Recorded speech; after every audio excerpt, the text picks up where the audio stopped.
聖經啟示錄，越是末世蒼生百境，卻牽掛着決決懸迷。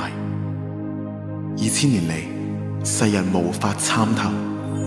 萬丈星空，半銀河光輝璀璨，眾星辰好像滅滿天間，互動不息，共榮神歌聲相近，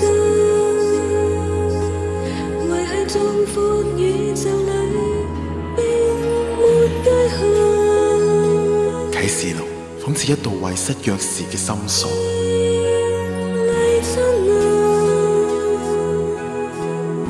滿布迷霧。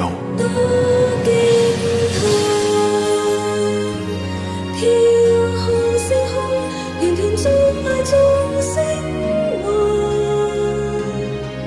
傳揚你聖潔，萬天皆稱讚。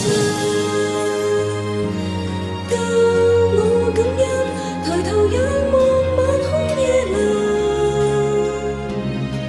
是你衝切揭示那星際奧妙心上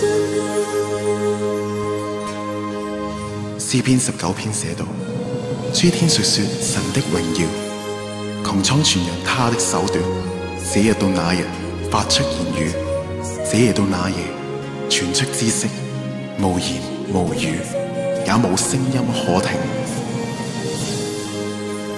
每個晚上，世人棲息於繁華星空之下，卻從未想到抬頭仰望呢片無盡穹蒼，竟然就係呢字尋覓千載百代嘅鑰匙。數千年前，神對先知但以理說：你要隱藏這話，封閉這書，直到末時。正係此時此刻，讓我哋穿梭星際，透看聖經啟示。